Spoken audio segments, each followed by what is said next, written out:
juga lemak, susu dan gula. Okay, jadi hari ni kita akan, saya dan kawan-kawan saya akan kongsikan sikit macam mana kita nak kumpulkan kumpulan-kumpulan makanan ni dalam satu pinggan yang lengkap. Jadi sebelum tu saya nak tanyalah kat tuan-tuan dan puan-puan kan, ataupun sahabat-sahabat yang ada dalam Google Meet ni, siapa pernah dengar berkenaan dengan pinggan suku-suku separuh ni? Boleh komen sikit.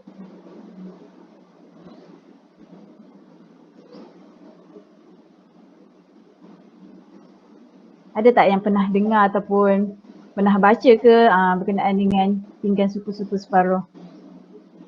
Tak ada. Pernah dengar? Okey. Saya pernah. Okey, Fatihah Fauzi pernah dengar.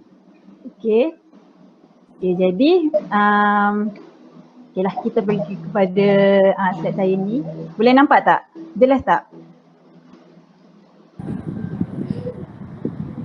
Boleh, jelas. Okey, jadi hari ini saya akan kongsikan sikitlah berkenaan dengan apakah itu pinggan sihat Malaysia, siapa yang harus mengikuti pinggan sihat Malaysia, contoh hidangan yang disediakan berdasarkan pinggan sihat Malaysia dan amalan pemakanan untuk kita tingkatkan lagi kebergunaan pinggan sihat Malaysia ni. Okay.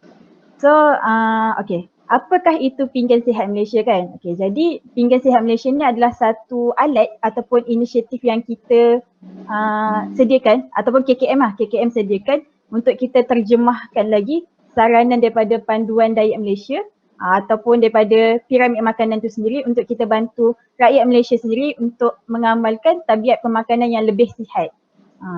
Jadi daripada, kalau kita tengok kat sini, daripada piramid makanan yang ada ni, kita ada beberapa kategori makanan ataupun kumpulan makanan. Yang paling bawah sekali, aras paling bawah sekali adalah karbohidrat. Okay. Lepas tu naik ke aras nombor 3, sayur-sayuran dan buah-buahan. Dan aras nombor 2 tu protein, produk tenusu, dan akhir sekali, atas sekali tu lemak, minyak, gula dan garam. Okay. Jadi dekat sini, kalau kita boleh tengoklah bawah sekali tu kan lebih luas kan, lebih lebar. Nak katanya kumpulan makanan yang dekat bawah sekali ni lah sumber tenaga yang kita perlukan. Dan untuk sayur-sayuran pula kumpulan makanan yang kita kena lebihkan dalam pemakanan kita. Okey. Jadi kita boleh tengok kat sini tujuan ataupun objektif kenapa pinggan suku-suku separuh ni diperkenalkan. Okay. Satunya untuk memastikan pengambilan protein iaitu ikan, ayam, daging, kekacang dan sebagainya mencukupi. Lepas tu yang nombor 2 pula, pinggan suku-suku separuh ni membantu kita dalam mengawal pengambilan karbohidrat kita. Contohnya macam nasi, mi, roti dan bijirin yang lain. Okay. Nombor 3, untuk menggalakkan lagi pengambilan bijirin penuh. Okay. Bijirin penuh ni ataupun kita kenal sebagai whole grain. Kita tahu kan ada roti whole grain, ada nasi perang, nasi beras perang. Yang tu antara bijirin penuh lah, bijirin penuh. Okay. Dan nombor 4, untuk membantu dalam meningkatkan pengambilan buah-buahan dan sayur-sayuran. Dan yang terakhir sekali, pinggan suku-suku separuh ni bertujuan untuk menggalakkan lagi pengambilan air kosong. Okay, kalau ikutkan sepatutnya kita kena ambil air kosong sekurang-kurangnya dalam lebih kurang 6 hingga ke 8 gelas sehari. Okay. Dan tujuan pinggan suku-suku separuh ni juga untuk kita hasilkan satu hidangan yang rendah dengan lemak, gula dan juga garam. Okay. Selarilah dengan panduan diet Malaysia 2010. Okey. Jadi dekat sini saya akan terangkanlah siapa yang harus mengikuti pinggan sihat Malaysia ni. Okay, kalau kita tengok garis panduan diet untuk kanak-kanak dan juga remaja Malaysia, setiap kanak-kanak yang ada dekat Malaysia ni sepatutnya mengambil makanan daripada sumber protein, karbohidrat, lemak, sayur-sayuran dan buah-buahan secara seimbang. Untuk apa? Untuk capai satu pertumbuhan yang sihat dan juga optimum. Okay. Jadi cadangan diet pinggan suku-suku separuh ni pun sesuai untuk digunakan juga termasuk dalam golongan autism, termasuk dalam kalangan anak-anak autism supaya kesihatan mereka ni lebih terjamin. Okay. Okey, dekat sini kita boleh nampak contohlah, contoh pinggan suku-suku separuh dan macam mana kita nak ambil ataupun kita nak bahagikan portion untuk setiap kumpulan makanan. Okey, kalau tengok dekat sini kita pergi ke bawah sekali, karbohidrat. Okey, kalau tengok karbohidrat, kita boleh ambil sebanyak sebesar penumbuk kita. Boleh tengok penumbuk masing-masing, boleh tengok itulah sebesar penumbuk kita untuk karbohidrat. Yang ni suku daripada pinggan. Okay, lepas tu protein. Protein kita ambil sebesar saiz tapak tangan kita. Tapak tangan kita tak termasuk jari. Kat sini je. Ni untuk protein. Protein macam ayam, ikan ataupun telur.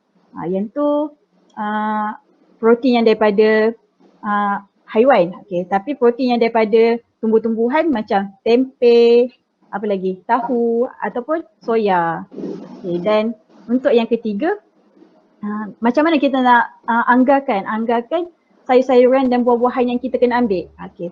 Caranya dengan satu saiz cukup. Tangan kena buat macam ni.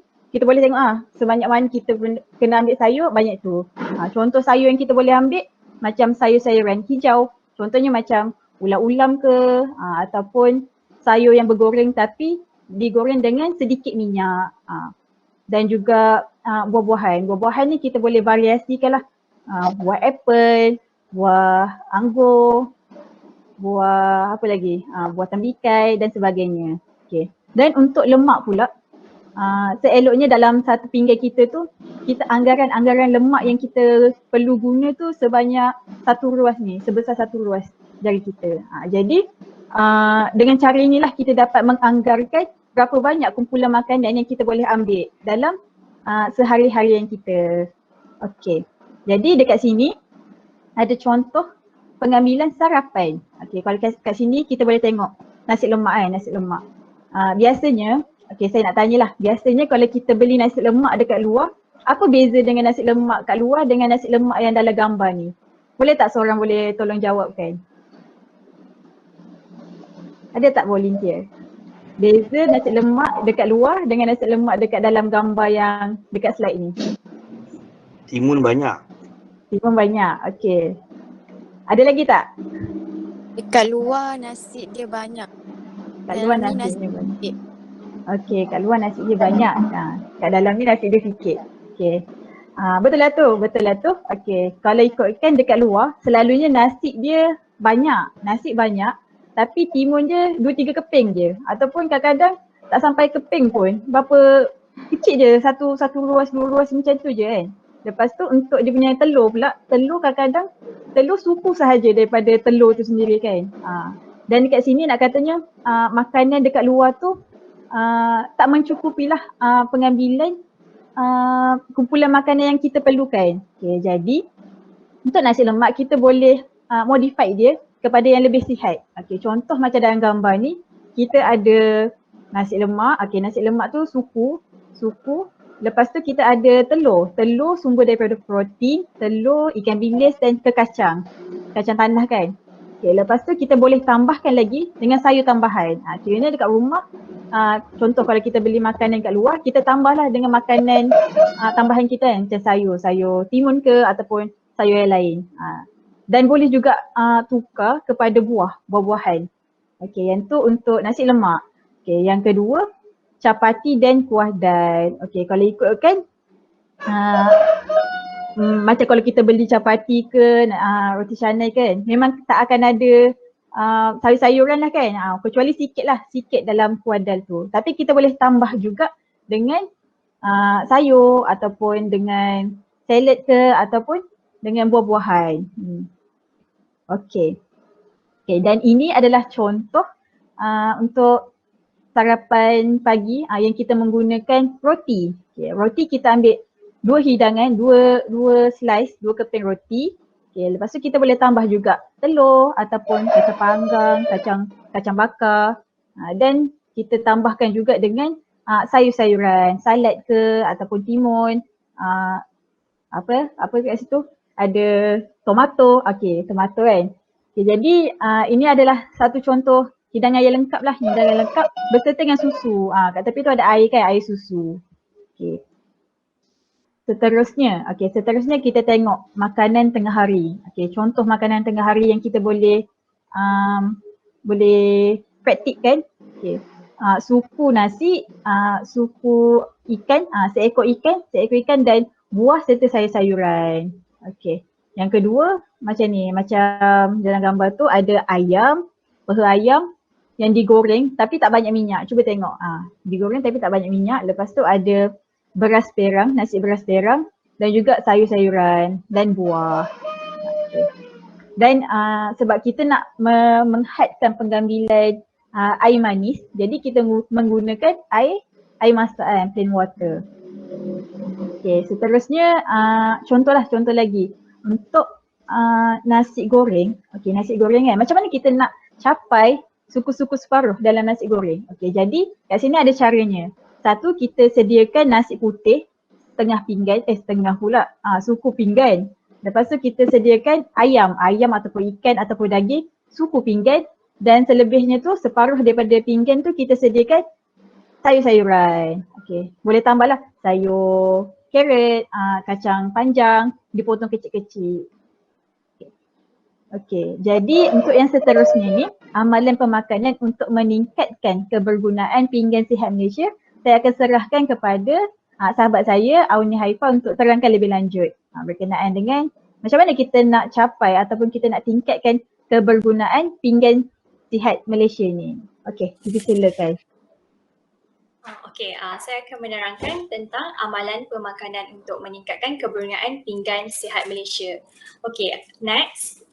Antara amalan yang boleh kita praktikkan bagi antara amalan yang kita boleh praktikkan bagi penggunaan pinggan sihat Malaysia adalah untuk makan 3 hidangan utama yang sihat dalam sehari, iaitu sarapan, makan tengah hari, seterusnya makan malam.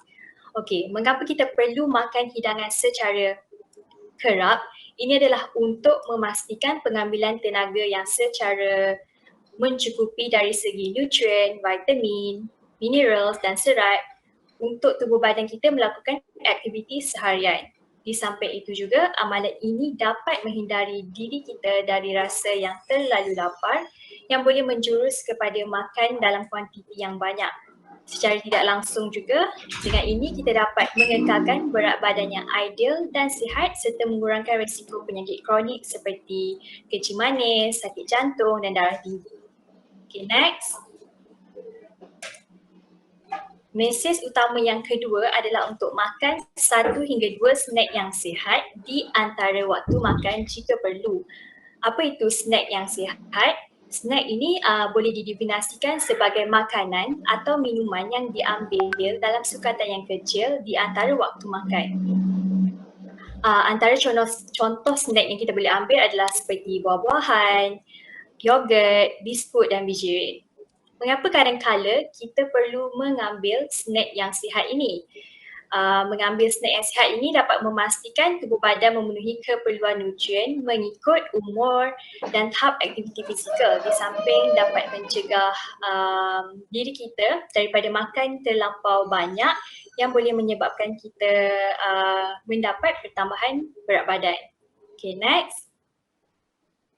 Okay, mesej utama yang ketiga adalah untuk makan sekurang-kurangnya separuh daripada biji ring anda sebagai biji ring penuh. Biji ring penuh ini sangat kaya dengan sumber serat, vitamin, mineral dan fitokimia. Biji ring penuh ini dapat mengurangkan risiko penyakit kronik serta memainkan peranan dalam pengurusan berat badan dan kesihatan usus untuk mengelakkan diri daripada sembelit. Okay, next. Antara sumber biji ring penuh yang sering rakyat Malaysia kita ambil adalah seperti oat, jagung, barley, beras perang dan juga gandum. Okay, saya serahkan kepada Cik Izatul kita. Hello, dengar tak? Dengar. Okey, untuk mesej yang keempat adalah makan hidangan yang tidak bergoreng dan tanpa santan setiap hari. Jadi kita nak tahu kenapa kita kena ambil makanan yang tak bergoreng dan bersantan. So, Hal ni kerana kebanyakan makanan yang bersantan ataupun bergoreng dia mengandungi lemak yang tinggi. Jadi kalau kita selalu sangat makan makanan yang berlemak, dia akan menyumbang kepada masalah obesiti dan juga masalah penyakit kronik yang lain. Tapi kalau ibu bapa ada masalah untuk tukar cara masakan bergoreng ke cara masakan yang lain, mungkin ibu bapa masih lagi boleh mengekalkan masakan bergoreng, tapi dengan cara kita kurangkan sikit jumlah minyak yang kita gunakan. Ataupun tuan-puan boleh juga tukar kepada minyak yang lebih sihat. Seperti minyak bunga matahari ke, minyak jagung ke, banyak lagi contoh minyak lain yang lebih sihat. Next. Okay, yang seterusnya adalah makan makanan yang dimasak di rumah lebih kerap. Jadi kita nak tahu kenapa kita disarankan untuk makan masakan dari rumah. Hal ini kerana bila kita masak dari rumah, kita sendiri boleh kawal jumlah makanan yang kita masak dan juga kita makan. Selain itu kita juga tak perlu risau dengan penggunaan bahan-bahan yang di rumah. Sebab kadang-kadang bila kita keluar makan kat luar, kalau kita ada alergi ke apa, kita tak tahu apa bahan-bahan yang orang tu guna. So bila kita kat rumah, kita sendiri tahu rempah atau bahan-bahan yang kita guna. So selain itu, kita juga boleh ubah suai sendiri masakan yang kita masak tu mengikut kita punya keperluan ataupun mengikut kita punya cita rasa.